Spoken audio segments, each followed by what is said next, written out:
Hello, this is Ingenious, and today I am going to cover the Book of Enoch because there's some conclusions I've come to, and I'm going to go deep and examine it, and you'll be surprised at what I've just found. Okay, we're on Wikipedia looking at the Book of Enoch and information on it. I try to keep it brief. Book of Enoch. The Book of Enoch, also one Enoch, Giz, Mashafa Enoch, is an ancient Hebrew apocalyptic religious text ascribed by tradition to Enoch, the great-grandfather of Noah. Enoch contains unique material on the origins of demons and Nephilim, why some angels fell from heaven, an explanation of why the Genesis flood was morally necessary, and prophetic exposition of the 1,000-year reign of the Messiah, Jesus the Messiah. The older sections, mainly in the Book of the Watchers, of the text are estimated to date from about 300 to 200 BC, and the latest part, Book of Parables, probably to 100 BC.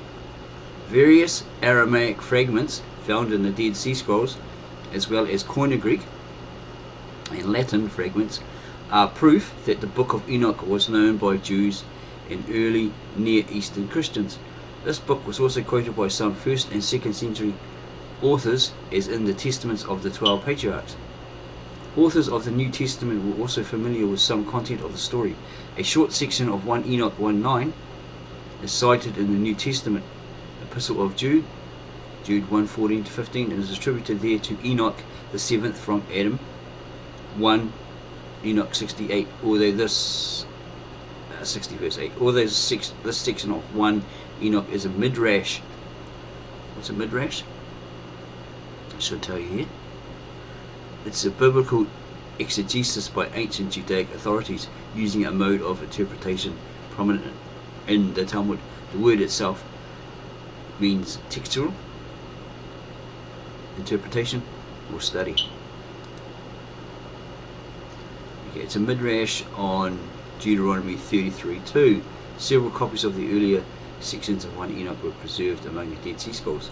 It is not part of the biblical canon used by Jews, apart from Beta Israel, Ethiopian Jews, while the Ethiopian Orthodox Tewahedo Church and Eritrean Orthodox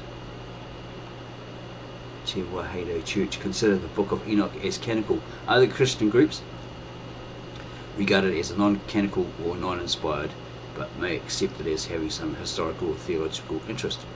It's actually, in some circles, considered Pseudepigrapha, meaning that they can date it, but they don't know who the exact author is. They can't identify who that author is. It's not necessarily fake, it's just that they can't identify who was the original author. It is today wholly extant only in the Ethiopian Ge'ez language, with earlier Aramaic fragments from the Dead Sea Scrolls and a few Greek and Latin fragments. For this and other reasons, the traditional Ethiopian belief is that the original language of the work was Ge'ez, whereas modern scholars argue that it was first written in either Aramaic or Hebrew. The language's first use for Judeo-Christian text. Ephraim, Isaac, must be a rabbi, suggests that the Book of Enoch, like the Book of Daniel, was composed partially in Aramaic and partially in Hebrew. No Hebrew version is known to have survived. It is asserted in the book itself that its author was Enoch before the biblical flood. The most complete Book of Enoch comes from Ethiopian manuscripts, Mashafa Enoch, written in Ge'ez, which was brought to Europe by James Spruce in the late 18th century and was translated to English in the 19th century. There's all the information on it there. The first part of the Book of Enoch describes the fall of the Watchers. Who are the Watchers? Watcher is a term used in connection with biblical angels. Watcher occurs in both plural and singular forms in the Book of Daniel, where reference is made to their holiness. The Apocrypha books of Enoch refer to both good and bad. Okay, the first part of the Book of Enoch describes the fall of the Watchers, the angels who fathered the angel-human hybrids called Nephilim. We're going to look at that as well, to clear that up. The remainder of the book describes Enoch's visit to heaven in the form of travels, visions, and dreams, and his revelation.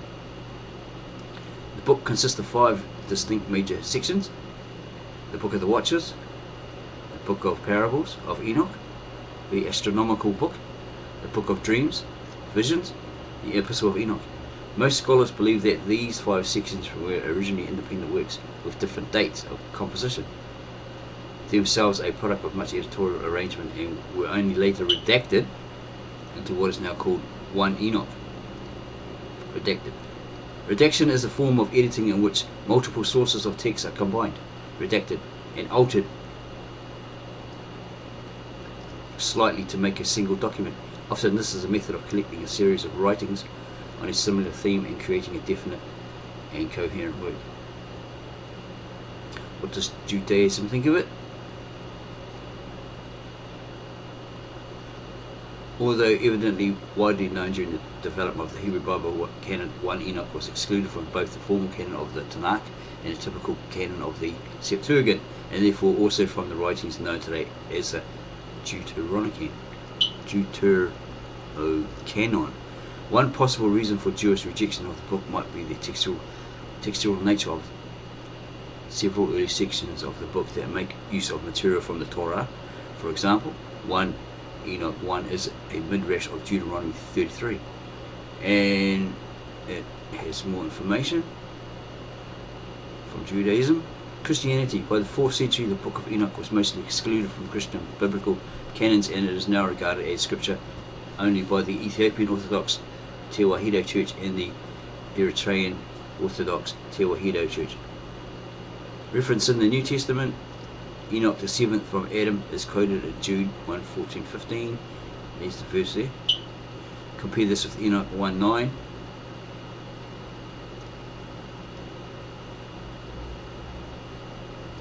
Peter H. Davids points to Dead Sea Scrolls but leaves it open as to whether Jude viewed 1 Enoch as canon, Deuterocanon, or otherwise. Did Jude then consider the script to be like Genesis or Isaiah? Certainly he did consider it authoritative, a true word from God. We cannot tell whether he ranked it alongside other prophetic books such as Isaiah and Jeremiah. What we do know is first that the other Jewish groups, most notably those living in Qumran near the Dead Sea, also used and valued 1 Enoch, but we do not find it grouped with the scriptural scrolls.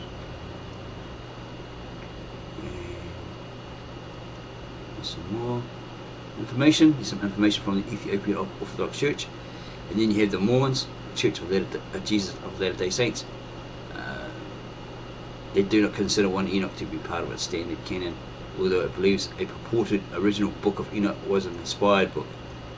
The Book of Moses, first published in the 1830s, is part of the scriptural canon of the LDS Church, and has a section which claims to contain extracts from the original Book of Enoch. This section has made many similarities to 1 Enoch and other Enoch texts, including 2 Enochs, 3 Enoch, and the Book of Giants. The Enoch section of the Book of Moses is believed by the Church to contain extracts from the ministry, teachings, and visions of Enoch. Though it does not contain the entire Book of Enoch itself, the LDS Church would therefore consider the portions of the other texts which match its Enoch excerpts to be inspired, or not rejecting but withholding judgment on the remainder. Ethiopic. There's some information there. The most extensive surviving witness to the Book of Enoch exists in the Ge'ez language. Robert Henry Charles' critical edition of 1906 subdivides the Ethiopic manuscripts into 2 families. Family, again, sort of information here. Families.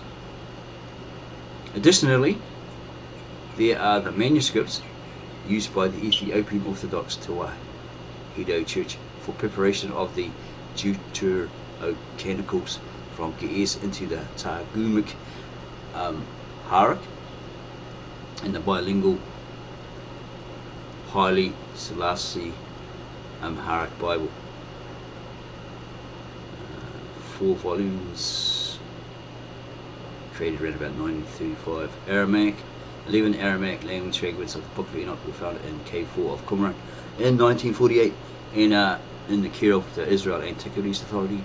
They were translated for and discussed by Joseph Malik and Matthew Black in the Books of Enoch. Another translation has been released by Worms and Garcia Martinez. Malik describes the documents as being white or cream in colour, blackened in areas, and made of leather that was smooth, thick and stiff. It was also partly damaged with the ink blurred and faint. Hebrew. Also at Qumran, Cave 1 have been discovered 3 tiny fragments in Hebrew, Greek and Latin. The 8th century work Chronographia Universalis by the Byzantine historian George Syncellus preserves some passages of the Book of Enoch in Greek. The Greek fragments known are Codex Panopolitanus, Vatican fragments, Chester Beatty Papyri, Oxyrhynchus Papyri. It has been claimed that several small additional fragments in Greek have been found at Qumran.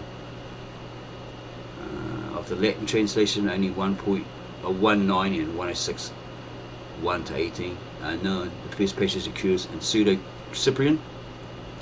What's Pseudo-Cyprian?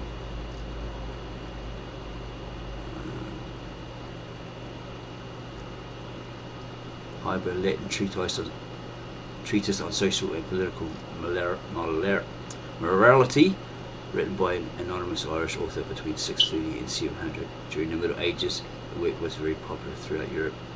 Okay. Second Temple period. It's got some information on there. Early influence. Rediscovery. Sir Walter Raleigh, in his History of the World, written in 1616, while imprisoned in the Tower of London, makes the curious assertion that part of the Book of Enoch, which contained the course of the stars, their names and motions, had been discovered in Saba or Sheba in the 1st century and was thus available to Origen and Tertullian. He attributes this information to Origen, although no such statement is found anywhere in extant versions of Origen.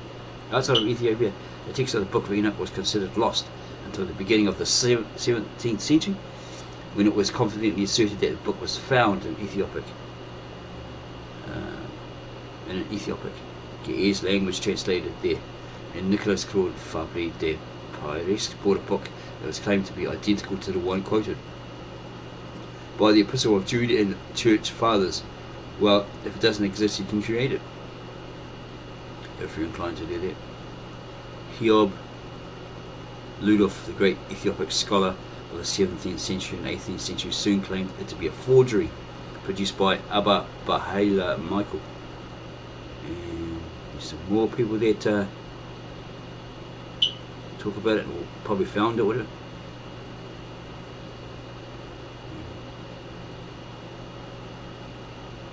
A few professors. Enoch in Contemporary Theology, Book of the Watchers, contents, description. The introduction to the Book of Enoch tells us that Enoch is just a man whose eyes were opened by God, so that he saw a vision of the Holy One in the heavens, which the sons of God showed to me, that's to him, and from them he heard everything. And he knew what he saw, but these things that he saw will not come to pass for this generation, but for a generation that is yet to come. It discusses God coming to earth on Mount Sinai, in the era of Moses, which is equated with Mount Hermon here, with his hosts to pass judgment on the mankind. Okay. It also tells us about the luminaries rising and setting in the order in their own time and never change, and so forth. Okay, I'm going to move through this a little bit faster. The Book of Parables, its content, the astronomical book, main article, Enoch calendar, content, dream visions, is the content. Is it the Book of the Watchers? A Book of Dreams, visions. Containing a vision of a history of Israel all the way down to what the majority have interpreted as the Maccabean revolt, is dated by most to Maccabean times. about 163 to 142. According to the Ethiopian Orthodox Church, it was written before the Genesis flood. Okay, there's all the information here. Word content, animals in the second dream vision, description.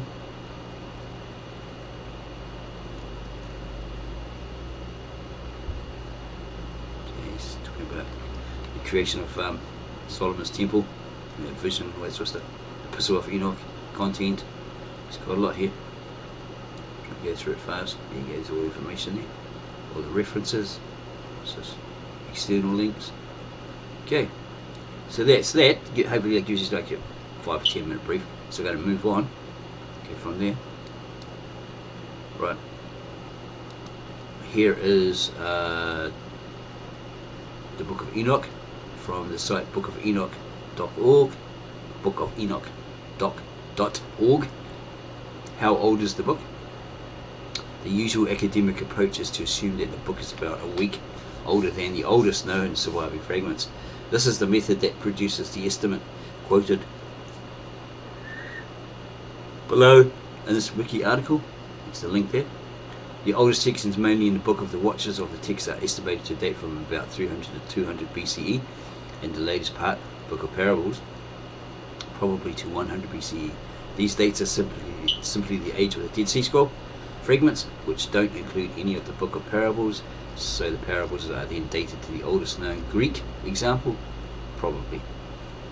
The following wiki link is worth a read and shows that the Book of Enoch was well known and well regarded back in the biblical era by the Jews. Here's the link. This person's own opinion is that there was never a time, since the time of Moses, where you could introduce a book that includes the story of Moses, with Moses described only as that sheep, c. 89:16 onwards. Similarly, Yahweh, Jehovah, is the Lord of the sheep, and this would only be accepted if the book was known to be an ancient and thought to be genuine. According to the Book of Jubilees, the Exodus began around 1310 BCE. The biblical account of the fallen angels and Enoch in Genesis is clearly based on the Book of Enoch. Otherwise, you have to assume that they just threw in an inexplicable angel story at the beginning of the Bible for no obvious reasons. This person believes we can now approximately date the flood because it was the meltdown of the last ice age, when the sea levels rose globally by about 50 meters. Roughly, it was about 15,000 years ago, and Enoch wrote the book before it happened. Okay, so I'm going to point something out here, because this is what I found in a book by I have to grab it. The name of it.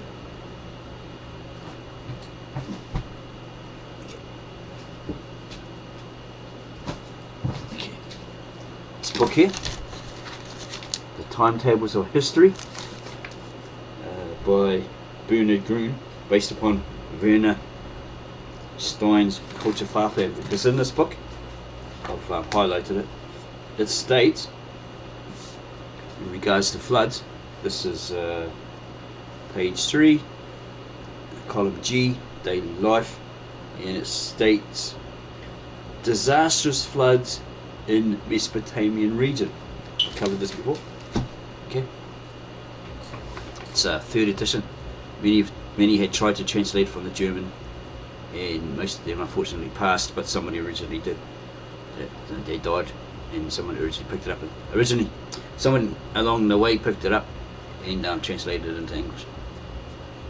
Okay, so it's saying that disastrous floods happened in the Mesopotamian region only. Okay. And the native-born Aramaic-speaking translator, the Mesopotamian, that I referred to, Victor N. Alexander, he actually stated on his website, or through email contact, that these floods only happened in the Mesopotamian region. So I came up with the idea that there was a global flood, but it came later on when the ice caps melted. Okay, I think I need some water. Yeah. Okay. And this is what it states here.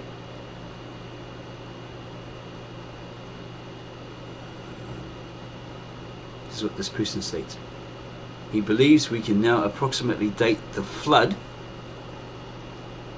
because it was the meltdown of the last ice age, when the sea levels rose up globally by about 50 meters. Roughly, it was about 15,000 years ago, and Enoch wrote the book before it happened. Interestingly, there are some flood details in the Book of Enoch that science is not yet aware of, but that might be recognized in the future. One is a pole shift, and another is how quickly it happened. There is a book that details the pole shift theory, first published in 1958, written by Charles Hapgood, titled The Path of the Pole, which is still in print. Despite an enthusiastic foreword by Albert Einstein, it has been largely ignored by the scientific establishment. This person's second edition contains a foreword by a geologist who described the reaction of some of his colleagues as irrational and hysterical. Hapgood presents evidence that the pole was located in Hudson Bay, Canada during the last glaciation and moved to its present location between 18,000 and 12,000 years ago.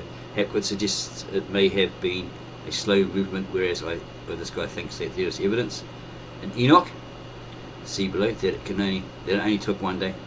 The interior of our planet is extremely hot and is a liquid. The core is a ball of mainly molten metal, the size of the planet. So would that defeat the flat Earth theory? Possibly. The core is a ball of mainly molten metal, the size of planet Mars, and above that is molten rock, almost up to the surface. When a massive ice sheet, 1,000 miles, ice sheet weighing trillions of tons, built up over North America, the centrifugal force from rotating that unbalanced weight eventually caused a slip to occur inside the planet. As a result, the ice cap moved south by about 1,000 miles and then rapidly melted. The part of the Book of Enoch that was added by Noah begins 65:1, and in those days Noah saw the earth had tilted and that its destruction was near. 65:2, and he set off from there and went to the ends of the earth and cried out to his great-grandfather Enoch. And Noah said 3 times in a bitter voice, "Hear me, hear me, hear me." 65:3, and he said to him, "Tell me, what is that is being done on the earth, that the earth is so afflicted and shaken, lest I be destroyed with it." There is also a short and otherwise unexplained section at the end of Enoch's second parable. And it came to pass after this that I saw another host of chariots with men riding on them, and they came upon the wind from the east and from the west to the south. And the sound of the noise of the chariots was heard. And when this commotion occurred, the holy ones observed it from heaven, and the pillars of the earth were shaken from their foundations, and the sound was heard from the ends of the earth to the ends of heaven throughout one day. This person's explanation is that the North American ice cap in America moved 1,000 miles south in one day, and there was a loud rumbling sound associated with it that could be heard everywhere. There are a number of ancient megalithic sites around the world in various places that are not aligned in a typical north-south layout. It would be interesting to do some research into whether any of these point towards Hudson Bay. There was a short return to cold conditions about 2,000 years after the flood, in an event now called the Younger Dryas, which seemed to have been caused by comet impacts around 12,800 years ago. There is a recent paper about that here. There's a link to the hazard from fragmenting comments, W.M. Napier. So we'll have a quick look at that, see what that's about. It's getting my curiosity flowing. Okay. Cornell University, hazard from fragmenting comets, W.M. Napier. Comet disintegration proceeds both through sublimation and discrete splitting events. The cross-sectional area of material ejected by a comet may within days become many times greater than that of the Earth. making encounters with such debris much more likely than collisions with the nucleus itself. The hierarchical fragmentation, the sublimation of, and it's got more information, you can read it in your own time. Okay, okay, doesn't really have much there. Okay, so that's what it's to do with astrophysics. That's the word I was looking for. Someone did a live stream the other day, and they're saying the Christ, etc., etc., were all to do with astrophysics, which was not liked by supposedly the Roman Catholic Church. They were anti it. So they always had, according to Santos Bonacci, he's an astrophysicist who studies all that sort of stuff, and conspiracy theories, whatever. He was saying basically that it was never liked by the Christian Church, Roman Catholic Church. Yeah. So they considered it a heresy for centuries. Anyway, we're going to go to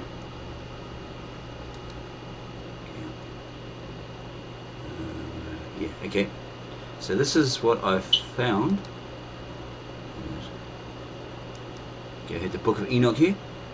This format by Andy McCracken, year 2020, original translation from Ge'ez to English. That's the Ethiopian language, I guess. To English by Professor Michael A. Knibb, year 1978. He did it in 1978. The Book of Enoch. The words are the blessings of Enoch, according to which he blessed the chosen and righteous who must be present on the day of distress, which is appointed for the removal of all the wicked and impious. Future event. And Enoch took up his parable and said, there was a righteous man whose eyes were opened by the Lord, and he's talking about himself, saw a holy vision in the heavens, which the angels showed to him, to Enoch, and Enoch heard everything from them, and he understood what he saw, but not for this generation, but for a distant generation that will come. Concerning the chosen he spoke, and he uttered a parable concerning him. The holy and great one will come out from his dwelling, and the eternal God will tread from there upon Mount Sinai, and he will appear with his host, and will appear in the strength of his power from heaven, and all will be afraid, and the watchers, there's like angels, right, protectors, we'll look into that, will shake, and fear and great trembling will seize them unto the end of the earth, and the high mountains will be shaken, and the high hills will be destroyed.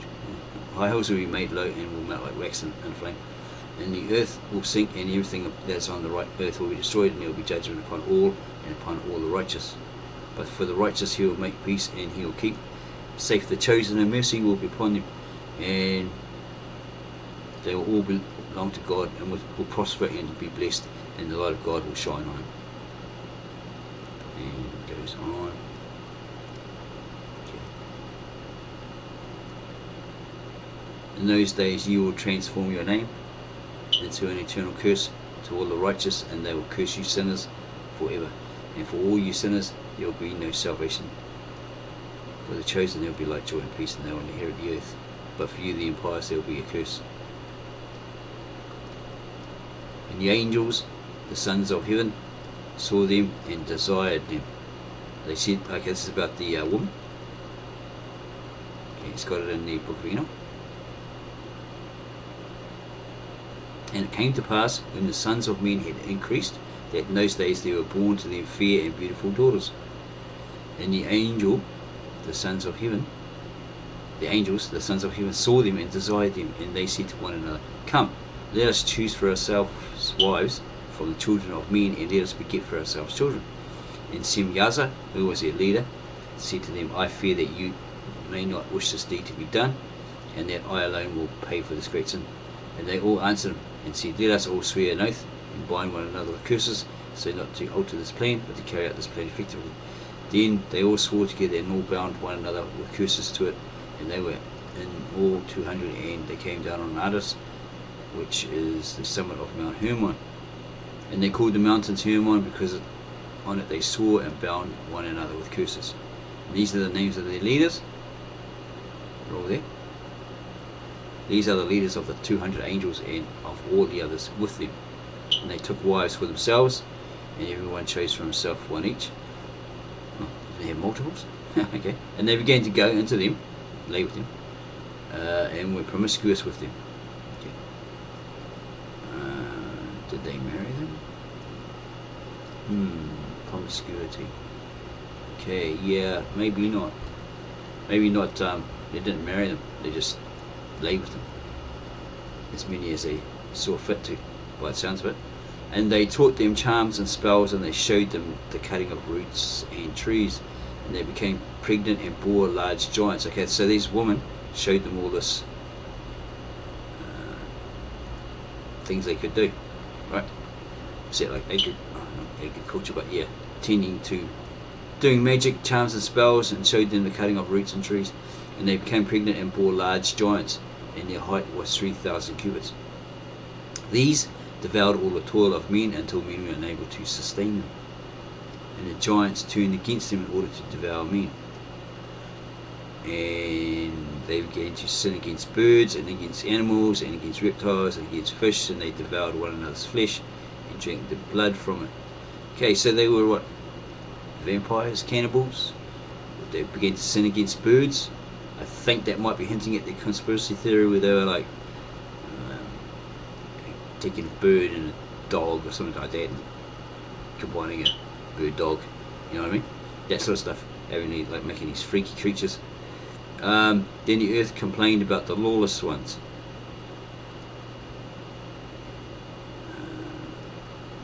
Is that? Oh, and Azazel, well, the angels taught men to make swords, daggers, and shields, and breastplates, and he showed them the things that after these, in the art of making bracelets and ornaments, and the art of making up the eyes, and of beautifying the eyelids, and the most precious and choice stones, and all kinds of coloured dyes in the world was changed. And there was great impiety and much fornication, and they went astray in all their ways, became corrupt. There's more information there. What each angel did and said. Okay, it's repeating that they went with the daughters of men again. And they went into the daughters of men together, lay with those women, became unclean, and revealed to them these sins. And the woman bore giants, and thereby the whole earth has been filled with blood, iniquity, lawlessness, killing each other, drinking their blood, what it mentioned before. And now behold, the souls which have died, crying out and complain unto the gate of heaven, and the lament has ascended, and they cannot go out in the face of the iniquity which has been committed on earth. Yeah, it's just unsafe. They don't want to go out there because they might get killed off. They're too scared to go there because men are so corrupt. They kill you as soon as they see you. They kill you. And you know everything before it happens, and you know this and what concerns each of them, but you say nothing to us. What ought we do with him about this? This is somebody posing a question to God, crying out to God. And then the Most High, the Great and Holy One, spoke and said, Arisyalahu, to the son of Lamech, and said to him, say to him in my name, hide yourself, and reveal to him the end which is coming, because the whole earth will be destroyed. The deluge is about to come on all the earth, and what is in it will be destroyed. And now teach him so that he may escape, and his offspring may survive for the whole earth. And further the Lord said to Raphael, bind Azazel by his hands and his feet, and throw him into the darkness, and split open the desert which is in Dudael, and throw him there. And throw him on jagged and sharp stones, and cover him up with darkness, and let him stay there forever, and cover his face so that he may not see the light. And so on that great day of judgment he may be hurled into the fire. Okay, so it's one of the there's 4 angels each point of the earth, north, east, west and south. There's one at each supposed corner. Okay, a lot of flat earthers think, oh yeah, that scripture says, oh yeah, in all corners of the earth, and then they think, yeah, see, that proves the flat earth. But what do they understand? It's a metaphorical, allegorical, right, symbolic of the 4 points of the compass, right? there's no four corners, and you can't put a dairy on each one. Okay, so it's not corners as you think you know it. Okay, it's to do with the compass, 4 points of the earth. Okay, and there's more information there. And the whole earth has been ruined by the teaching of the work of Azazel, a certain angel, and against him write all sin. And the Lord said to Gabriel, proceed against the bastards. It's the children born out of wedlock, as a result of their promiscuity, etc. And the reprobates, and against the sons of the fornicators, and destroy the sons of the fornicators and the sons of the watchers from amongst them. So it's saying that these fallen angels got with these women. Again, had these giants, freaks, etc. And goes on. Destroy all wrong from the face of the earth, and every ill work will cease. Yeah, that'd be right. Get rid of it all, and it'd be all good again.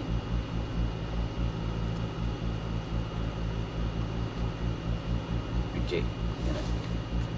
Cut this noise. Somebody's crappy car. They need to get it.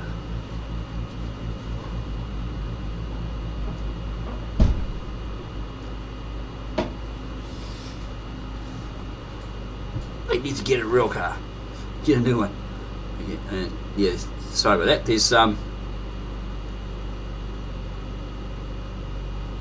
more information here in this book.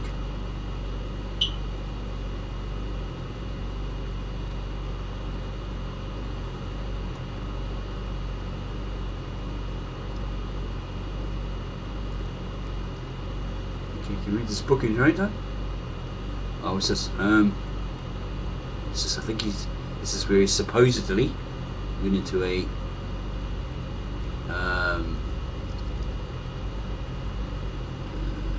ship, a UFO, and this is what he saw.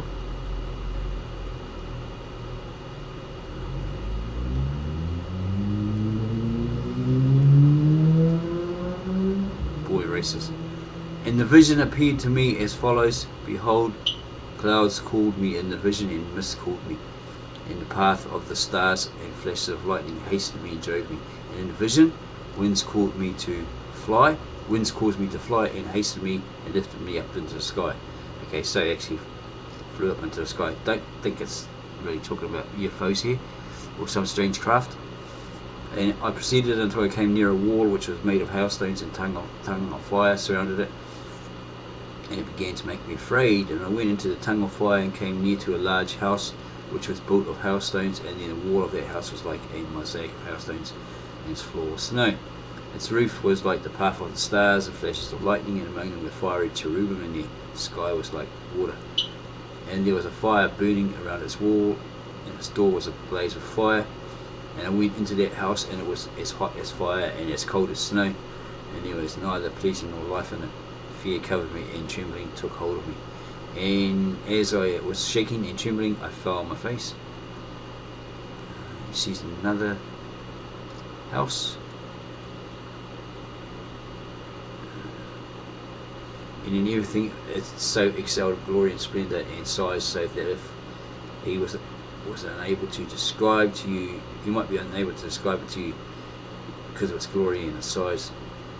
And its floor was fire, and above lightning, in the path of the stars, and its roof also was a burning fire. Again he looked, and he saw in it a high throne, and its appearance was like ice, and its surrounds like the shining sun, and the sounds of cherubim. And from underneath the high throne there flowed out rivers of burning fire, so that it was impossible to look at it. And he who is great in glory sat upon it, and his raiment was brighter than the sun and whiter than any snow. So that's why you can't look upon the face of God, as the Bible states, and hope to live. But your spirit, if you're up there in your spirit, well, you still can't look at him. By the sounds of it, by the description here, he's too glorious. Okay, and no angel could enter, and at the appearance of the face of him who is honoured and praised, no creature of flesh could look. There you go. A sea of fire burnt around him, and a great fire stood in front of him, and none of those around him came near to him. 10,000 times 10,000 stood before him, but he needed no holy counsel. And the holy ones who were near to him did not leave by night or day, did not depart from him. They began, holy, holy, holy, praising him all day, all night, if there is a day and night, or forever, basically. And until then I had been prostrate on my face as I trembled. And the Lord called me with his own mouth and said to me, come here, Enoch, to my holy word. So you say, all these people out there that say, oh, you're going to tell God to, kiss this, kiss that. You ain't going to get that chance, mate, by the sounds of this. You'll be like prostrated, because of his glory. You'll be on your face and on your knees. Hence every knee will bow, right? Every knee. So you can say now, well, you got the chance, and mouth off, but when you get it, if it's all true, you ain't going to have a chance to say that, You'll be too humbled because of that glory. Right? Okay.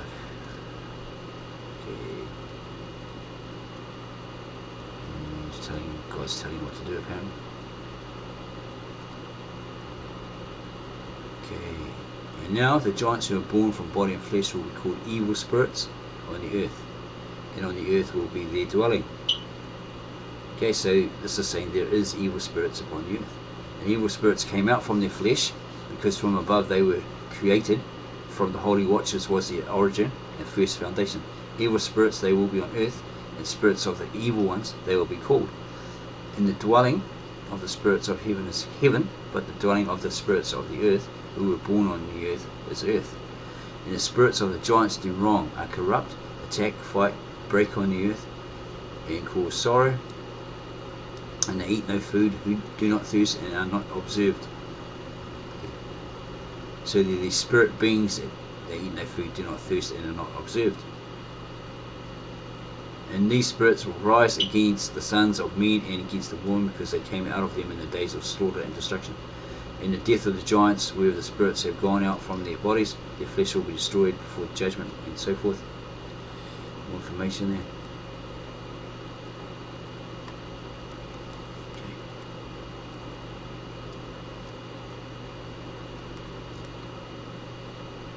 Different angels being spoken to. What's this?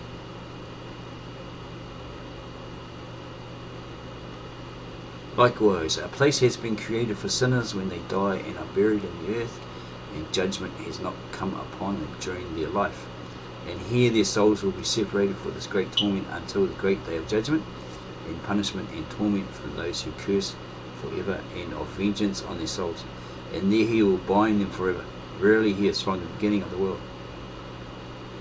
And thus a place has been separated for the souls of those who complain, and give information about their destruction, about when they were killed in the days of the sinners. Was that the saints? Thus a place has been created for the souls of men who are not righteous, but sinners, accomplished in wrongdoing, and with the wrongdoers will be their lot. But their souls will not be killed on the day of judgment, nor will they rise from here. Then he blessed the Lord of glory and said, Blessed be my Lord, the Lord of glory and righteousness, which rules everything forever. So their souls will not be killed on the day of judgment, nor will they rise from there. So you're basically limbo.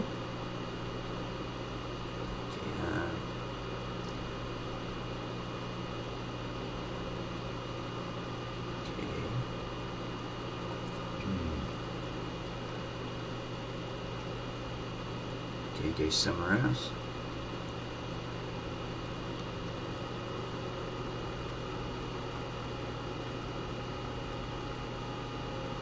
Yeah, it sounds like you're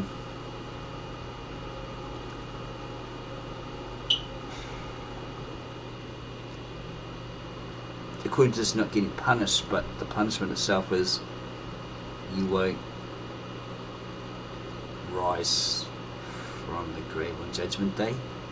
Just be like, in limbo. Sounds kind of weird. Weird. I've got this idea from reading the supposed original Old Testament manuscripts, from the Assyrian, the Assyrian Aramaic. And John 3:16 in the ancient Galilean Aramaic, where it says, "For God so loved the world that he gave his only begotten Son, that whoso believeth in him shall not perish." And the Aramaic is translated into English as "go to oblivion." Okay, so in my understanding, it's like you have the be righteous and spend eternity with God in the presence of God in the kingdom of heaven, and then you have its opposite.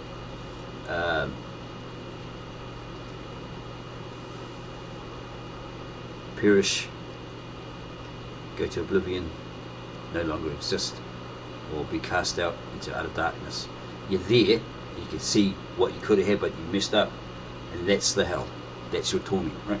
Because it's forever and ever, gnashing off teeth and all that sort of stuff. Because you know you messed up. You can see paradise and everyone having a good time, you know, worshiping God. What you could have had, you messed up, you lost out, and you're basically ignored. Yeah, cast out there and you're ignored. No one acknowledges your existence, but you're there. You understand? We'll cover that later. Yeah, it's quite a lot of information. So what I'm going to do, that's enough on that information, I think, in this book. You can go get it, download it for free. There's several versions, translated or whatever, and read it for yourself. Because what I'm going to do now is I'm going to go to the supposed original Old Testament Breetah, or Genesis in English. Breetah is Aramaic for Genesis, the beginnings, the origins, right? The creation account, etc. Okay, which was, with the entire Old Testament, was compiled by scribes in Ur around 800 BCE, not long after, supposedly after Jonah had visited Nineveh. From then onwards, well, it's just basically saying, you know, around 800 BC, and therefore after Jonah had supposedly visited Nineveh. It's not saying it was all written in 800 BC or compiled in 800 BC, that everything was written. Is that right? Confused myself there. Yeah, well, anyway, we'll just get to that point.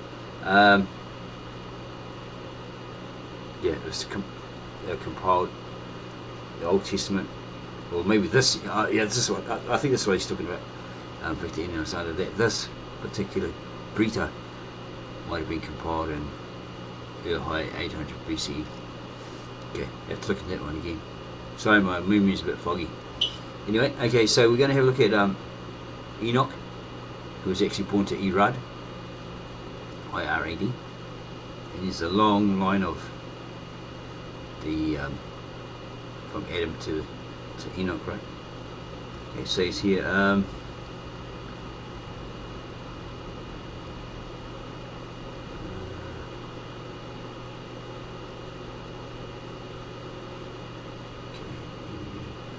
in Irad lived 162 years, and to him was born Enoch. So they did have quite a long life. It's probably with their good eating, healthy eating, no pesticides, chemicals and stuff like that, preservatives added. And Irad's line lived after Enoch was born to him 800 years, and he brought forth sons and daughters. Wow, that's a lot of years. I'm not sure, but something I read the other day is saying what was it? A week was like so many hundreds of years, or something like that. Oh, no, sorry, I get it wrong there. A week was like a year. Kind of weird. In that era. Who really knows? Okay, and Irad's entire line was 962 years, and it then ended. So that's what it's saying. It's saying that his line of descendants, he was the head of it, right? And then he had sons, and then they grew, and they become the heir, H-E-I-R, the leader of that following descendants. And then they had children, right? Until he had a heir, or the oldest son took over, because that was his birthright. And then the father's line ended. Okay. And Erad's entire line was 962 years, and then it ended. So it's not saying necessarily saying, it's not even saying that he lived 962 years. It's saying that his lineage lived that long.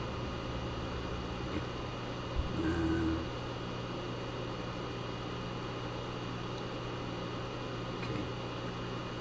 And jumps to Enoch, lived 65 years, and to him was born to Methuselah. It's got a footnote indication there. 521, literal Aramaic name, Methuselah. Okay, so this is what I want to point out. Let's put a bit of focus here for a second. And Erad's entire line was 962 years, and then it ended. And Enoch lived 65 years, and to him was born, obviously, a son, Methuselah. And Enoch glorified God after the birth of Methuselah, and his offspring for 300 years did likewise, and he brought forth sons and daughters.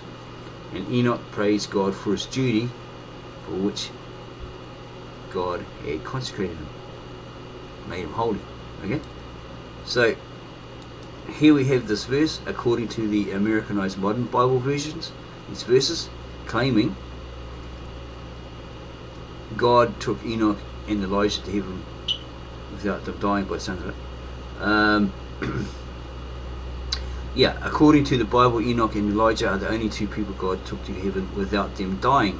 Genesis 5:24 tells us Enoch walked with God, and then he was no more because God took him. Suddenly, he's got 2 Kings 2:11 tells us suddenly a chariot of fire and horses of fire approached and separated the two of them, and Elijah went up to heaven. Okay. 5:2, and God took Enoch. Say what? And Enoch walked with God, and he was no more, for God took him. In stark contrast to the list of other people, it appears that Enoch was granted the privilege of skipping the usual dying process most human beings are subjected to, and taken straight to heaven. In fact, besides Enoch, only the prophet Elijah was granted such a privilege. Yeah, he was taken up and given the visions of what was in the universe, etc., etc., according to the Book of Enoch and these conspiracy theories as well. Yeah. Enoch in the Bible was the man who walked with God. Genesis 5:24. Enoch walked faithfully with God, then he was no more because God took him away. That's the New International Version. Hebrews 11:5 states that as well. Enoch, ancestor of Noah. There's history there. Okay, so they're all saying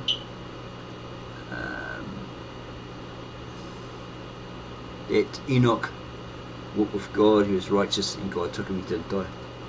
Okay? Rather, God was pleased to do something very unusual in Enoch's life for reasons that aren't entirely clear from this narrative on its own.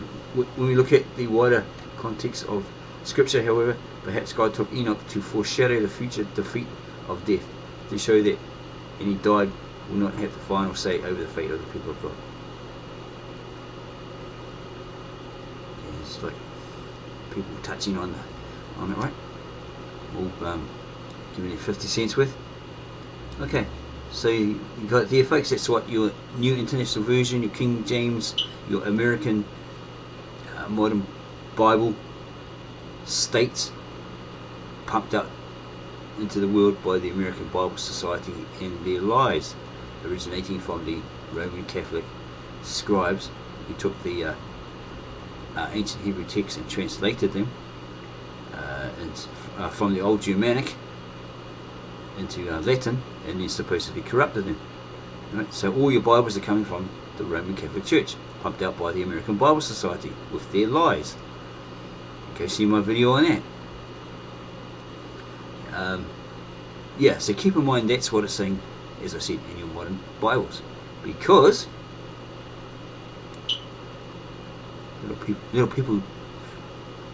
little know what the actual original Aramaic, the original scriptures and the original sacred tongue actually said, right? It doesn't say that. It's not there. If this is the original, untampered, Bereshit or Breetah, with Genesis in English, then this, sorry, not this,